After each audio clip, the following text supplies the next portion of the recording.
민수기 20장 2절에서 12절까지 보도록 하겠습니다. 구약성경 229페이지 민수기 20장 2절에서 12절 한 절씩 함께 읽겠습니다. 회중이 물이 없으므로 모세와 아론에게 모여드니라. 백성이 모세와 다투어 말하여 이르되 우리 형제들이 여호와 앞에서 죽을 때에 우리도 죽었더라면 좋을 뻔하였도다. 너희가 어찌하여 여호와의 회중을 이 광야로 인도하여 우리와 우리 짐승이 다 여기서 죽게 하느냐? 너희가 어찌하여 우리를 애굽에서 나오게 하여 이 나쁜 곳으로 인도하였느냐? 이곳에는 파종할 곳이 없고 무화과도 없고 포도도 없고 석류도 없고 마실 물도 없도다. 모세와 아론이 회중 앞을 떠나 회막문에 이르러 엎드림에 여호와의 영광이 그들에게 나타나며 여호와께서 모세에게 말씀하여 이르시되 지팡이를 가지고 내 영 아론과 함께 회중을 모으고 그들의 목전에서 너희는 반석에게 명령하여 물을 내라 하라. 내가 그 반석이 물을 내게 하여 회중과 그들의 짐승에게 마시게 할지니라. 모세가 그 명령대로 여호와 앞에서 지팡이를 잡으니라. 모세와 아론의 회중을 그 반석 앞에 모으고 모세가 그들에게 이르되 반역한 너희여 들으라. 우리가 너희를 위하여 이 반석에서 물을 내려 하고 모세가 그의 손을 들어 지팡이로 반석을 2번 치니 물이 많이 솟아나므로 회중과 그들의 짐승이 마시니라. 함께 읽습니다.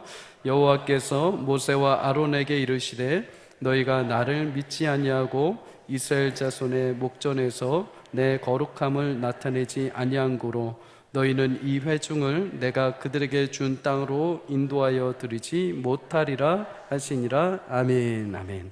오늘 본문 말씀을 가지고 여전한 불평, 여전한 사랑이라는 제목으로 함께 은혜를 나누겠습니다. 예전에 소통 전문가였던 김창옥 교수님의 강의를 들은 적이 있습니다. 주제는 남자들은 왜 결혼하면 변하는가? 쏠쏠하시죠? 남자들은 연애할 때는 모든 에너지를 다 쏟습니다. 모든 열정과 시간과 물질을 다 투자해서 자신의 사랑하는 여인을 위해서 바치죠. 그런데 남자가 결혼을 하고 나면 어떻게 됩니까? 똑같나 봐요, 여러분들은. 조금씩 변합니다. 시간 조금 지나면서부터 나만 바라보던 사람이 자꾸 안 보고 내게 에너지를 쏟던 사람이 자꾸 다른 데 관심을 가지기 시작을 하죠. 그렇다면 왜 남자들은 이런 일들이 발생을 하는가?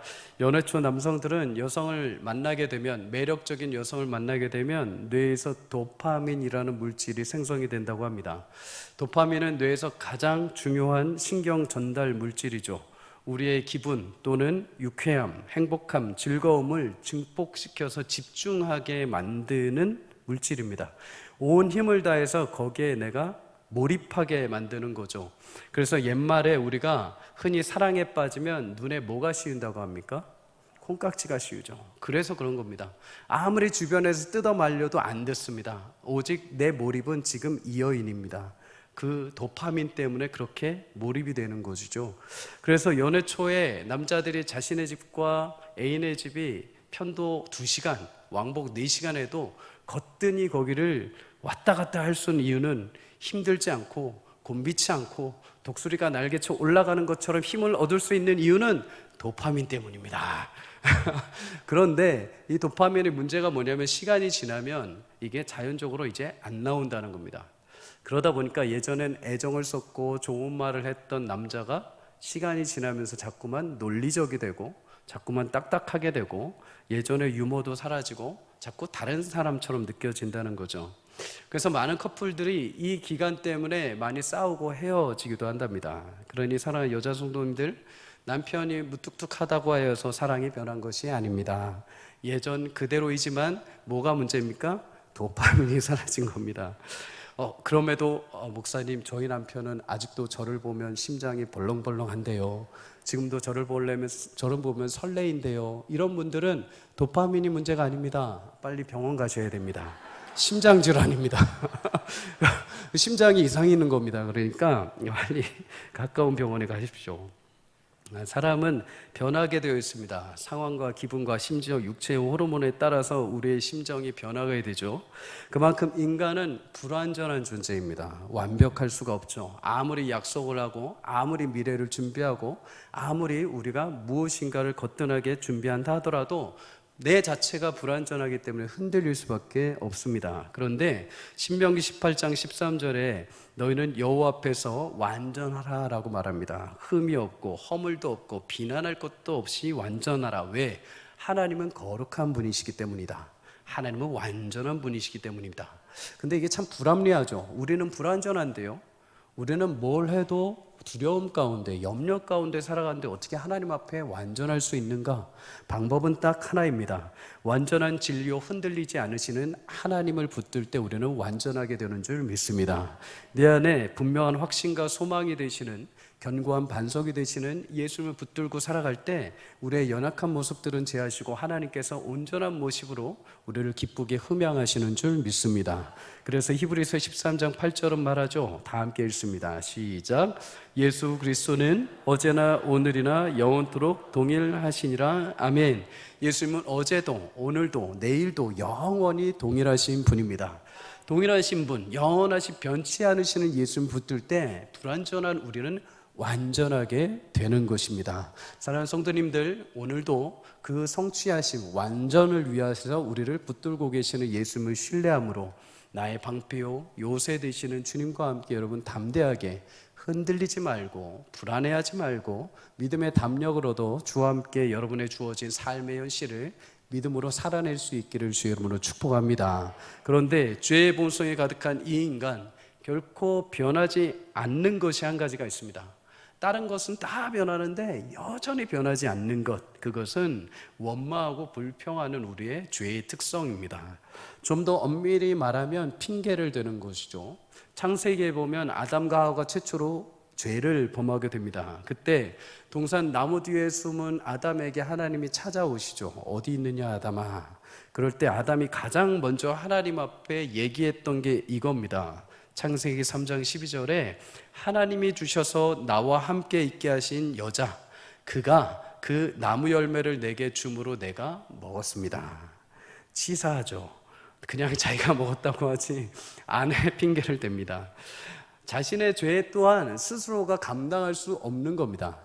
하나님 앞에 처음 짓게 된 그 죄의 무게가 얼마나 무거우면 핑계를 대고 원망을 대고 다른 사람에게 그것을 떠넘기는 거죠. 죄의 무게는 우리가 감당할 수가 없습니다. 그래서 죄는 우리가 통솔하는 게 아니라 항상 우리는 죄의 노예로 살아갈 수밖에 없죠. 그러기 위해서 유일하게 죄의 권세를 이기실 수 있는 예수님이 우리 가운데 찾아오신 줄 믿습니다. 여러분, 이렇게 사람은 기본적으로 포기되지 않는 습성, 여전히 변화되지 않는 죄에 대한 불평이 우리 가운데 늘 언제나 스물스물 올라오게 되죠.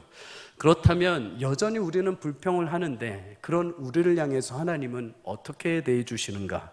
오늘 이스라엘 백성들을 향해서 하나님께서 어떻게 대해 주시는지를 발견하고 그 안에서 우리가 영적인 교훈을 잠시 찾아보려고 합니다.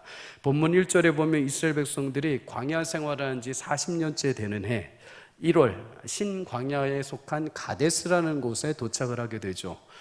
이스라엘 백성들에게 이 가데스라는 곳은 처음이 아닙니다. 38년 전에 이미 그 당시에 처음 정탐꾼 12명을 가나안 땅으로 보낸 그 지역이 가데스였던 것이죠. 그때 정탐꾼을 보내고 12명이 돌아왔을 때 여호수아와 갈렙을 제외한 10명의 정탐꾼이 가나안 땅에 대해서 악평을 하게 됩니다. 그 땅은 우리가 들어갈 수 없는 땅이고 그 땅은 그 사람들을 잡아삼키는 땅이다. 그 땅의 거민에 비하면 우리는 메뚜기와 같다. 절대 그 땅을 취할 수 없다. 이 악평으로 인해서 온 이스라엘 백성들이 그 악평이 전염이 되게 됩니다. 그래서 모든 백성들이 다 여호수아와 갈렙 빼고는 다 못 들어간다고 원망을 하게 되죠. 하나님은 이 악평의 소리를 듣고 그들의 말대로 그들을 가나안 땅에 못 들어가게 하십니다. 그리고 다시 광야로 돌려보내시죠. 그리고 광야의 38년의 시간 동안에 약속하신 대로 20세 이상의 1세대가 모두 광야에서 생을 마감하게 됩니다. 그리고 38년이 지난 지금 2세대가 그날의 가데스라는 지역에 다시 도착하게 된 것이죠. 하나님의 능력과 주권을 불순종했던 1세대가 모두 죽을 것이라고 말씀하셨던 그 가데스에, 그 장소에 38년이 지난 지금 2세대가 다시 가나안 땅에 대한 희망과 소망을 가지고 그 지역에 도착하게 됩니다. 하나님은 우리의 실패와 우리의 넘어짐을 통해서 하나님의 계획을 멈추는 분이 아닙니다. 다시 하나님은 기회를 주시고 다시 회복의 은혜를 베풀어 주십니다. 비록 1세대가 그 현장 그곳에서 하나님을 불평하고 모든 것이 계획이 틀어졌다 할지라도 하나님은 2세대들에게 다시 기회를 주셔서 하나님께서 약속하신 가나안 땅을 향한 새로운 시작점이 되게 하신 줄 믿습니다. 여러분, 하나님은 우리는 연약할지라도 그분은 신실하십니다. 우리는 무자비하고 우리는 불평이 많을지라도 하나님은 자비하십니다. 우리는 한 번 주신 기회를 날려버릴 수 있지만 하나님은 그걸로 인해서 우리를 향한 계획을 멈추지 않으시고 끊임없이 다시 기회를 주시고 하나님의 계획을 단절시키지 않으시고 끝까지 우리를 인도하셔서 완성의 단계까지 이르게 하시는 줄 믿습니다. 민수기를 보면 놀라운 사실을 하나 발견하게 됩니다. 광야를 처음에 행진할 때 민수기 1장에 보면 1세대들이 죽기 전에 인구조사를 한번 합니다. 전체 인구가 몇 명인지 조사를 하고 이제 광야로 행진을 하는 거죠. 그때 총 인구의 합산이 남자 장정만 60만 3,550명으로 성경은 말합니다. 쉽게 그냥 60만 명 정도가 되는 거죠. 그런데 38년이 지나서 1세대가 모두 죽었습니다. 그러면 여러분 적어도 절반 이상의 사람들이 다 숫자가 줄어들어야 하지 않을까요? 그런데 민수기 26장 마지막에 가보면 가나안을 들어가기 전에 2차로 인구조사를 한 번 더 합니다. 그때 나오는 최종적인 장정만 인구가 60만 1,730명으로 집계가 됩니다. 38년 전의 숫자에 비교해서 거의 변함이 없는 것이죠. 무슨 말일까요? 성경이 왜 이 숫자를 굳이 얘기하면서 우리에게 민수기에서 인구들을 알려주는 것일까요? 광야에서 그만큼 불의함과 하나님을 향한 원망으로 1세대들 민족이 죽었지만 하나님은 그 민족을 포기하지 않으셨다는 것입니다. 약속하신 대로 그 광야에서 2세대들이 또 다시 태어나게 하셔서 하나님께서 붙드신 선민 이스라엘 민족으로 하여금 마침내 가나안 땅으로 들어가게 하시는데 하나도 흠없이 점없이 그들을 이끌어 내신 줄 믿습니다. 사랑하는 성도님들, 하나님은 우리와 약속하신 대로 그 뜻을 끝까지 완성하시고 성취하시는 분인 줄 믿습니다. 그 과정 가운데 내 안에 남아있는 때로는 1세대와 같은 불평과 원망의 요소를 소멸시키시기 위해 광야의 삶으로 우리를 내모십니다. 광야에서 나의 혈기, 나의 재능, 나의 어떤 계산, 나의 고집, 나의 자만, 그것들이 모두 소멸되게 만들어 주시죠. 물론 그 순간이 우리에게는 때로는 시간 낭비처럼 보입니다. 하나님 왜 굳이 나를 광야 같은 삶 속에 몰아넣으셔서 내 인생을 허비하십니까? 지금 내가 이러고 있을 때가 아닙니다. 더 중요한 일이 있고 지금 더 중요한 사람들을 만나야 되고 더 중요한 일들을 해야 되는데 왜 내게 이렇게 힘든 광야 인생을 살게 하십니까? 라고 한탄해야 할 수 있습니다. 그러나 사랑하는 성도님들, 나는 지금 이 광야의 인생이 손해보는 것 같지만 하나님은 결코 손해보지는 법이 없으십니다. 민수기 23장 19절로 이렇게 말합니다. 하나님은 사람이 아니시니 거짓말을 하지 않으시고 인생이 아니시니 후회가 없으시도다. 어찌 그 말씀하신 바를 행하지 않으시며 하신 말씀을 실행하지 않으시랴. 아멘. 우리 인간은 현재밖에 볼 수 없지만 하나님은 우리의 미래를 보시는 분입니다. 지금 손해보고 없어지는 것 같을지라도 하나님은 우리의 그 광야의 삶을 통해서 오히려 채우시고 완성하시고 이루시는 일들을 이루어 가시는 줄 믿습니다. 후회 없이 그 약속을 따라 우리를 이끌어 가시는 주님을 따라 여러분 담대하게 그 길을 걸어 가십시오. 때로는 광야와 같은 내 인생 속에 하나님이 왜 지금 뺑뺑이를 돌리시지? 왜 굳이 이 시간 내게 허비하게 만드시지? 왜 지금 이런 고난을 굳이 주시지? 아니요, 우리는 지금 당장 현실 속에서는 원망할 수밖에 없죠. 그러나 하나님은 그 시간들을 통해서 이스라엘 백성들을 낮추시고 하나님의 말씀을 듣게 하시고 성민으로서 온전하게 세워가시는 과정을 삼아주신 줄 믿습니다.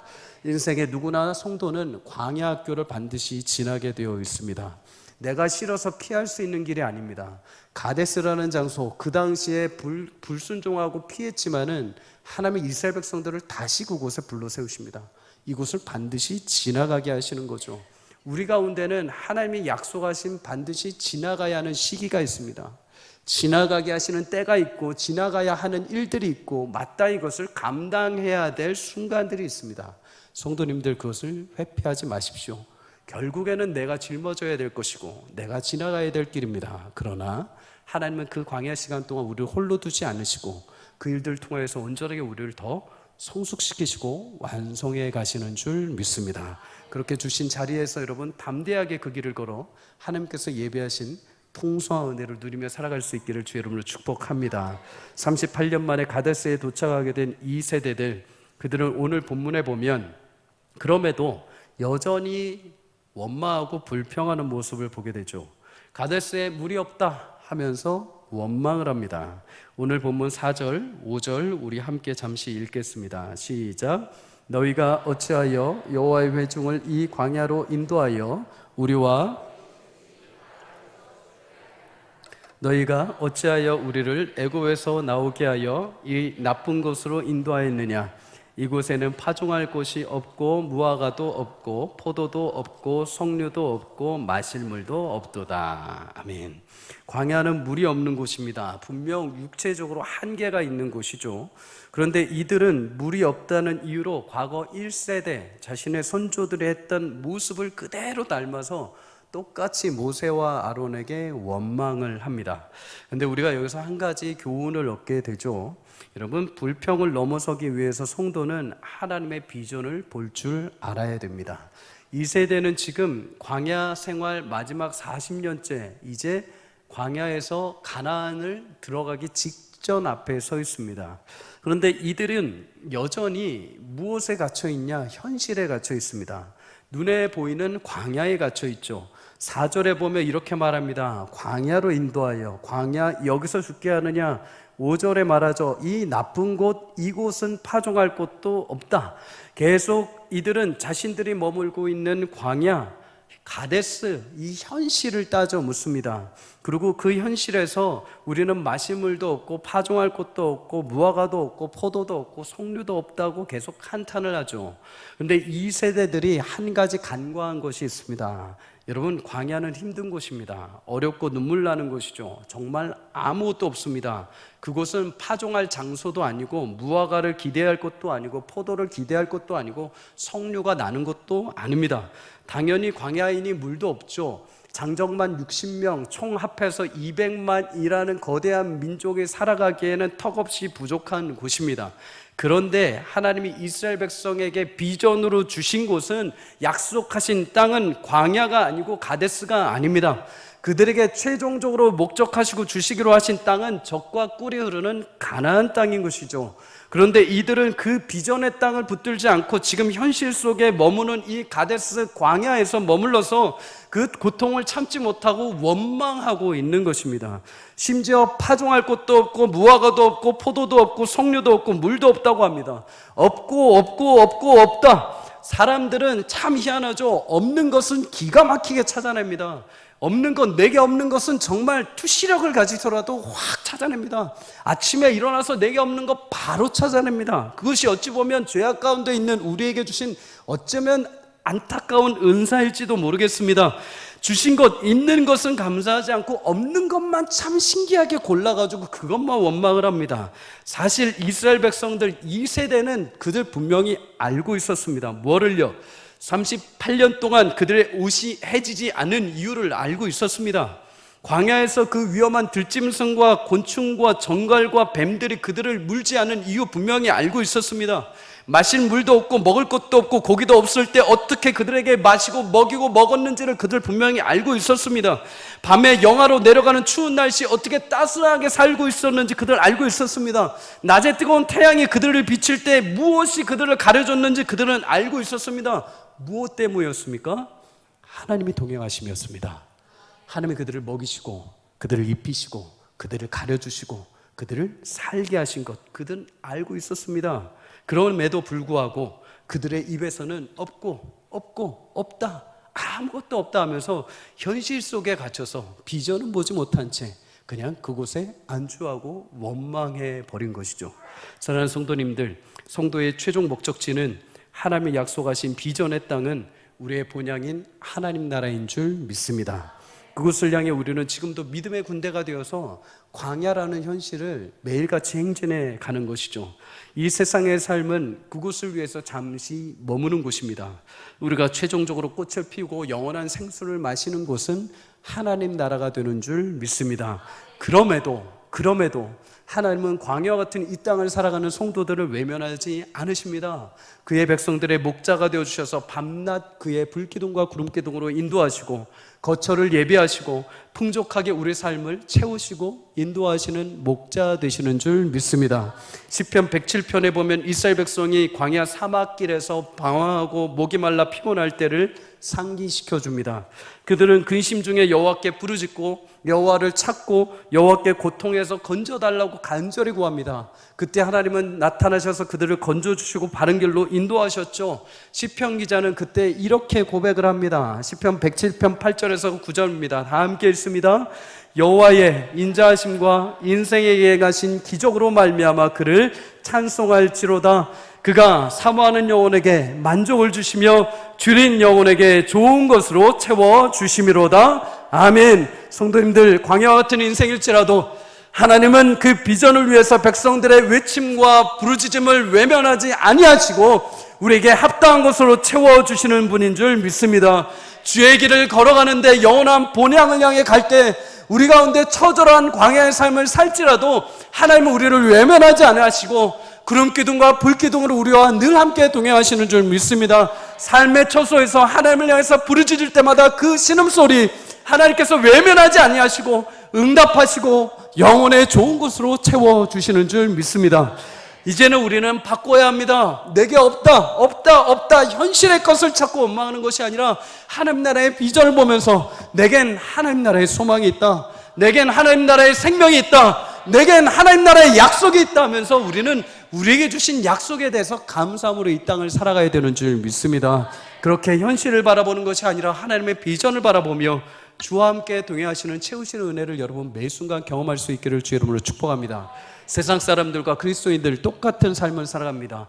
똑같이 광야와 같은 삶을 살아갑니다. 그러나 어떤 누군가는 광야의 삶을 살아가면서 없다고 불평하면서 한탄하면서 자신의 삶을 마감합니다. 그러나 어떤 누군가는 보이지 않는 그리스도를 바라보며 불기둥과 구름기둥으로 인도해 가시는 하나님을 바라보며 매일같이 땅에서 새소만 솟아나게 하는 물을 마시며 하늘에서 내리는 만나를 먹으며 하나님의 거룩한 삶 가운데 함께 동행하는 줄 믿습니다.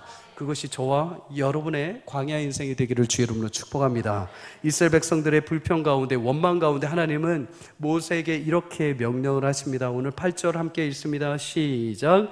지팡이를 가지고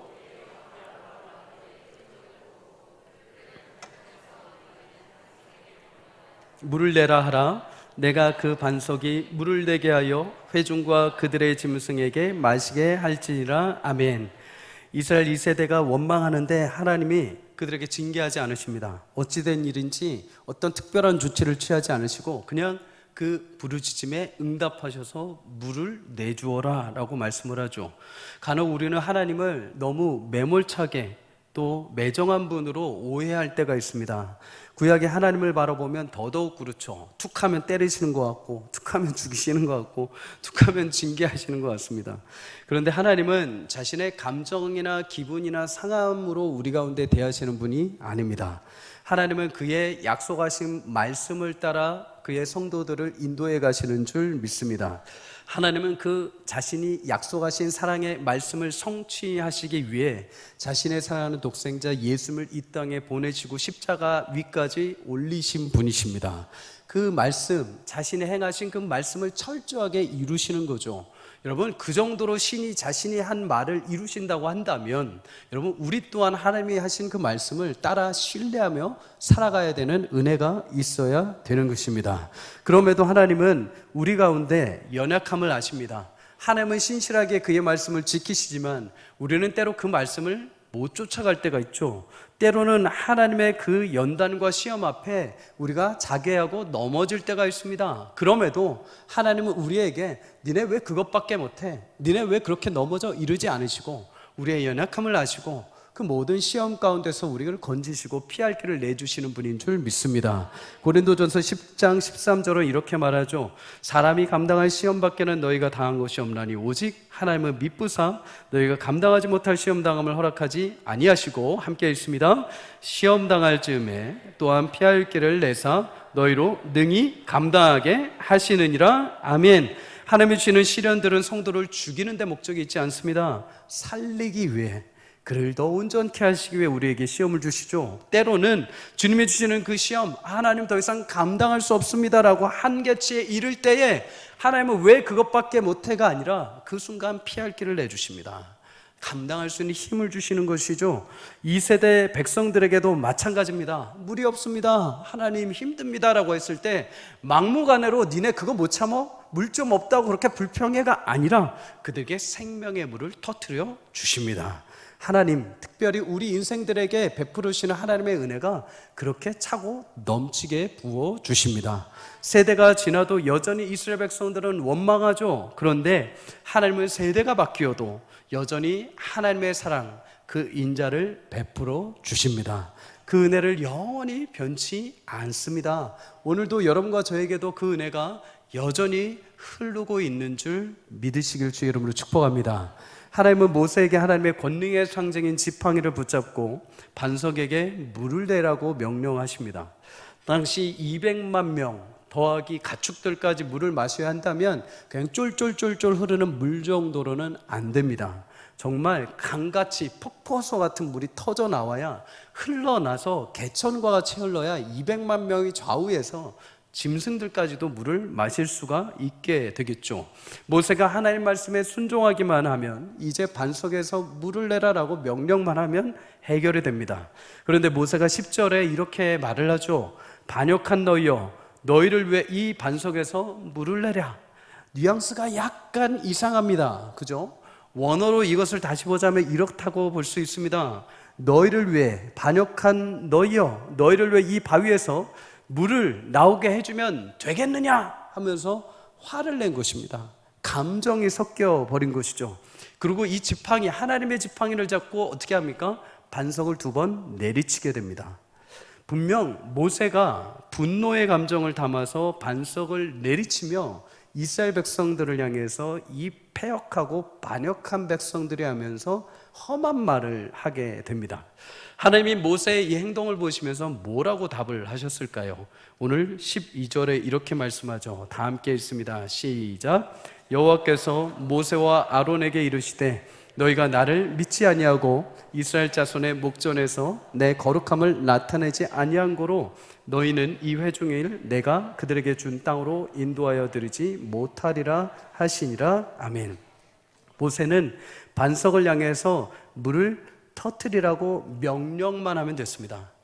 반석에게 그냥 하나님이 명령하시니 너는 물을 터뜨려라 이러면 되는 것이죠. 그러나 그는 자신의 감정을 담아서 이스라엘 백성들에게 험한 말을 하고 지팡이로 내리칩니다.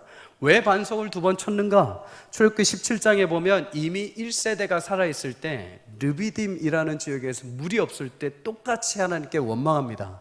그때 하나님이 모세를 통해서 너는 반석을 쳐서 물을 내라 라고 명령을 하셨습니다. 그때도 물이 터져 나왔죠. 모세는 그때의 기억에 자신의 삶을 맡깁니다. 그리고 하나님의 명령하신 대로 물을 낸 것이 아니라 그냥 반석을 자기 경험 삼아서 2번 힘차게 내리치게 되죠. 그리고 자신의 감정을 실어서 이야기를 합니다.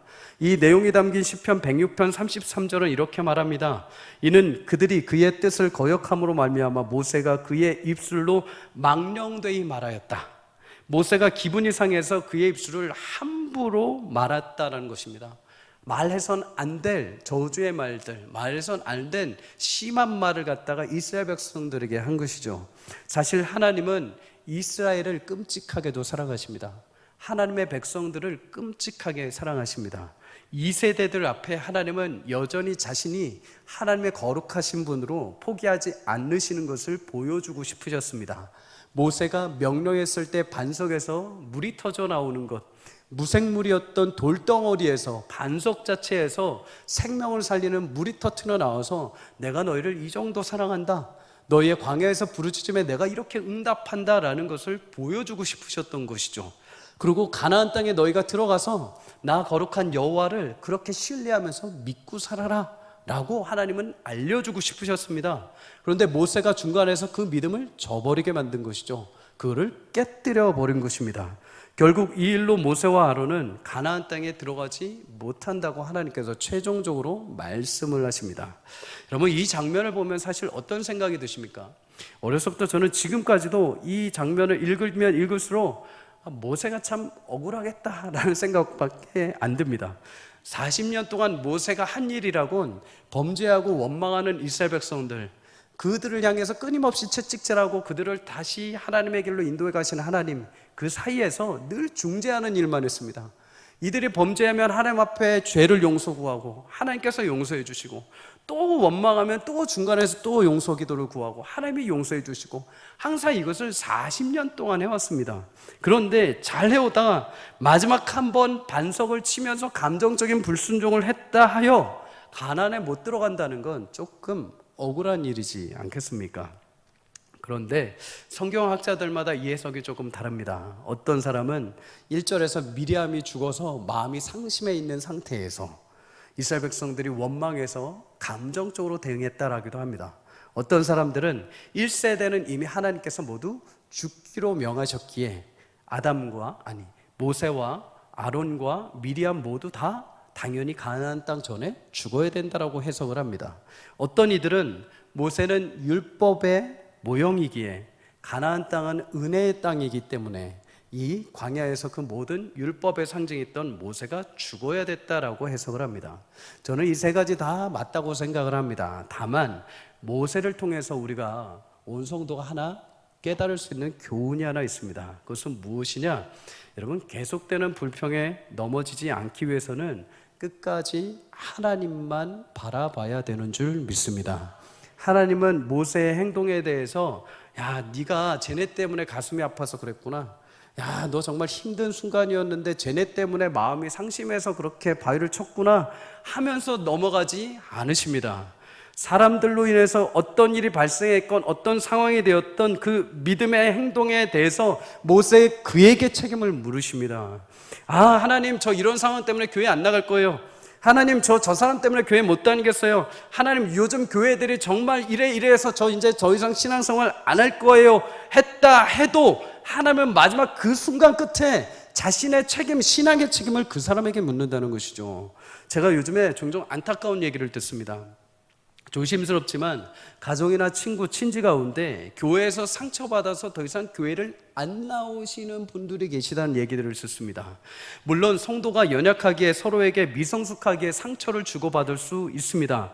혹여 정말로 악한 마음으로 누군가에게 상처를 주었다면 그것은 하나님께서 그에게 책임을 물으실 것입니다. 예수님도 이 부분에 대해서 명확하게 말씀을 하시죠. 아무리 작은 자라 할지라도 그에게 상처를 주고 그에게 실족해 하는 자는 차라리 연자맥도를 메고 물에 빠지는 게 나을 거다. 그 정도로 성도에게 서로에게 실족하게 하는 죄는 하나님 앞에서도 큰 죄입니다. 그래서 우리는 항상 깨어서 서로를 존귀하게 되고 하나님의 형상으로 대하면서 세우기 위해서 노력을 해야 되는 거죠. 그런데 그로 인해서 그렇다 하더라도 가끔씩 우리는 어쩔 수 없는 연약함 때문에 상처를 받고 교회를 떠나고 신앙을 저버리는 경우가 있습니다. 그런데 여러분, 그런 상황에서 교회가 이래서, 사람들이 이래서, 현실에 이래서 내가 예수 믿는 것, 내가 교회 다니는 것, 내가 믿음을 저버린다면 하나님은 그것을 원하는 방법이 아니라는 것입니다. 오히려 그런 현실 속에서 바른 믿음이 무엇인지, 성도는 어떻게 버텨야 하는지, 성도는 그럼에도 어떻게 하나님을 붙잡아야 되는지, 성도는 그럼에도 교회를 어떻게 세워야 되는지 그 속에서 삶으로 살아내야 한다는 것입니다. 저는 모태신앙으로 태어났습니다. 그래서 저는 볼 거 못 볼 거 다 보고 자랐습니다. 저는 예전에 제가 혈기 어릴 때 이제 막 믿음이 자라고 이제 조금 안다고 까불 때 목사님들과 직분자들을 정말 싫어했습니다. 특히 목사님들, 저도 목사가 됐지만 제가 이 자리에 쓸 줄은 꿈에도 몰랐습니다. 그러니 여러분 목사들 미워하지 마십시오. 그러면 근데 그 당시엔 너무나 미웠습니다. 직분자분들도 미웠습니다. 늘 하는 게 싸우는 거고 늘 하는 게 심한 말들이었죠. 항상 마음에 말하면 항상 속으로 태클을 거고 정죄하고 판단하는 일들이 제 안에 있었습니다. 그런데 어느 날 제게 희한한 마음이 들었습니다. 그 사람 때문에, 그분 때문에 하나님까지 미워지기 시작하는 겁니다. 그 현실 때문에, 그 사람 때문에 내가 사랑했던 교회까지 희한한 집단으로 보이기 시작을 하는 것이죠. 그러면서 내가 왜 이런저런 사람 상황 때문에 사랑하는 하나님까지 내가 멀어져야 되지? 내가 그토록 사랑하고 애지중지하고 모태신앙 아기 때부터 자라온 이 교회를 내가 왜 그냥 희한한 집단으로 여겨야 되지? 하면서 점점 제 생각이 바꿔지게 되었습니다. 그때 하나님께서 번쩍 제 안에 깨닫게 해주신 게 하나 있습니다. 무엇이냐? 여러분, 내가 이 사람 때문에 교회 안 나가, 내가 저 상황 때문에 교회 안 나와, 요즘 교회들이 말이 아니야, 나 더 이상 신앙생활 안 해 하고 멈췄습니다. 그리고 내가 20살 때부터 신앙생활 안 해버렸습니다. 죽었습니다. 주님 앞에 섰습니다. 주님의 심판대 앞에 섰을 때 하나님 그때 제가 신앙생활 때 20대 때 이런 상처 때문에 제가 안 나왔습니다. 그 사람 아주 나쁜 사람입니다. 그 목사 정말 죽일 놈입니다. 그 집사지 그 장로 정말 저를 상처 너무 많이 줬습니다. 그 교회 정말 두고 보고 싶지도 않습니다. 그래서 제가 못했습니다. 이해해 주십시오. 하나님 앞엔 그게 안 먹힌다는 겁니다. 그때 가서 그런데 너의 신앙은 어떠냐는 겁니다. 그거는 그거고 너는 그래서 믿음을 어떻게 지켜내는 겁니다. 너는 어떻게 믿음을 생활했고 너는 그래서 어떻게 믿음을 지켜왔고 어떻게 내 앞에 살아왔느냐, 어떻게 구원받는 백성으로 너는 어떻게 신앙생활했고 너는 내 앞에 어떻게 존귀한 자로 살아왔느냐, 그 책임을 하나님이 나에게 물으신다는 겁니다. 그 순간 번쩍 머리가 띄었습니다.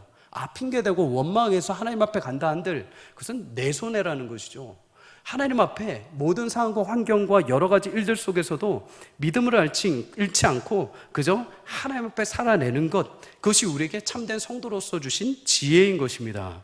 사랑하는 성도님들, 이유가 무엇이건 상황이 어찌되었건 여러분의 삶의 처소, 여러분의 현실 속에 그 믿음을 끝까지 살아낼 수 있기를 주의 이름으로 축복합니다. 하나님, 저 사람 때문에, 저 교회 때문에, 저 어두운 현실 때문에 제가 신앙생활을 안 했습니다, 이런 말을 하는 것이 아니라 현실이 그렇게 힘들고 그렇게 안타깝고 그런 상황이 있다면 여러분 눈물을 흘리면서라도 그 자리를 지켜가십시오.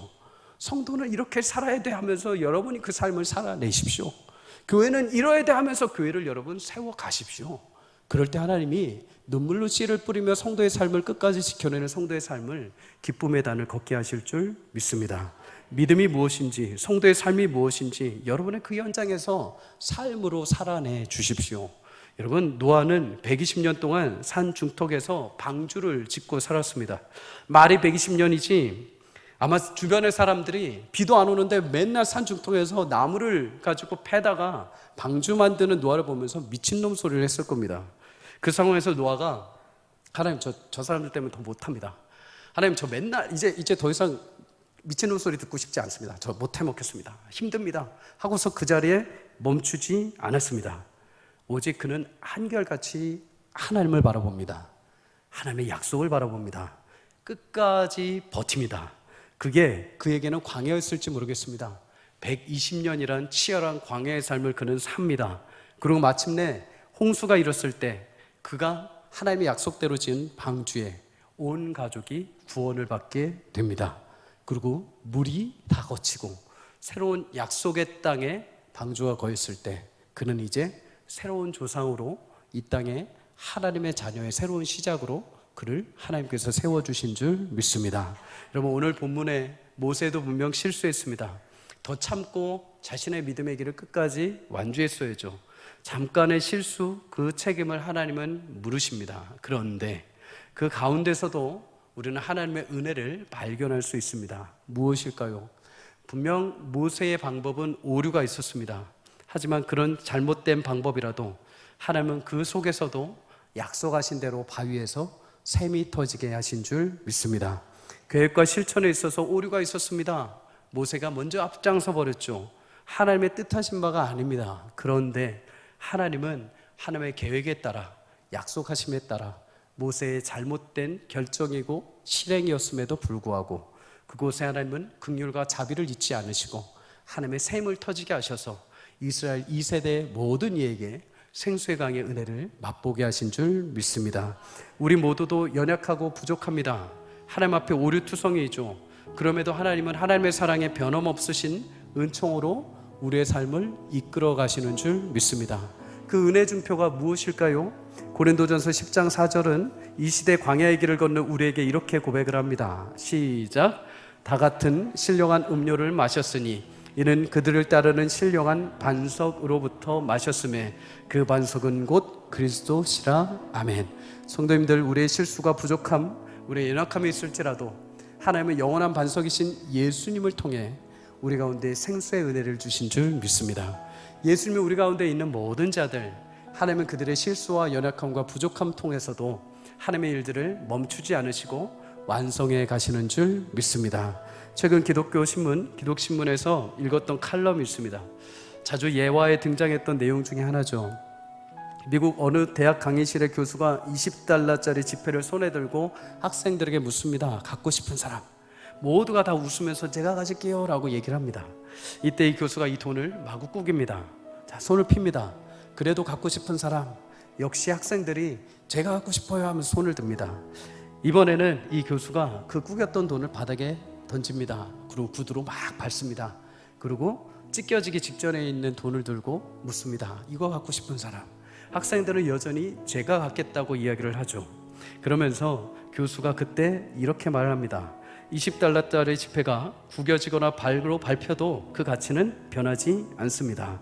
여러분도 살다 보면 구겨지듯 짓밟히듯 망가지는 경우가 있습니다. 그러나 잊지 마십시오.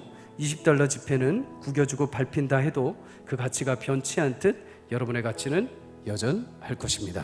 사랑하는 성도님들, 때론 우리 구겨집니다. 때론 우리는 밟히기도 합니다. 하나님 앞에 신실하게 말씀을 쫓아가고 싶은데 입술에서 늘 원망이 터져나올 때도 있죠. 한탄만 터져나올 때가 있습니다. 그럼에도 하나님은 그런 우리를 아시면서 약속의 땅을 준비하도록 우리를 인도해 가시는 줄 믿습니다. 그리고 처절한 부름 가운데서도 우리가 염치 없는 부르짖음이 있다 할지라도, 심지어 모세와 같이 우리가 그 방법에 오류가 있고 실수가 있다 할지라도 하나님은 약속하신 대로 우리 모든 성도의 삶에 생수의 은혜를 부어주시고 우리의 비움을 가득 채움으로 넘치게 하실 줄 믿습니다. 성도님들, 한 주간의 삶 속에도 여러분 치열하게 광야의 삶이 우리 가운데 펼쳐질지 모릅니다. 그럼에도 여전히 불기둥과 구름기둥으로 만나와 메추라기로 한 반석에서 샘을 터지게 하시는 하나님을 신뢰하며 믿음으로 걸어가십시오. 광야는 아무것도 없습니다. 그런데 모든 것을 주시는 하나님이 함께 하십니다. 그분이 여러분과 저의 목자가 되어 주실 것입니다. 오늘 그 신실한 믿음을 가지고 한 주 동안 담대하게 살아 하나님 나라의 영원한 본향을 향해 믿음으로 뚜벅뚜벅 걸어가는 저와 여러분의 삶이 되시기를 주의 이름으로 간절히 축복합니다. 이 시간 함께 찬양하고 우리 예물 드리는 시간 갖도록 하겠습니다.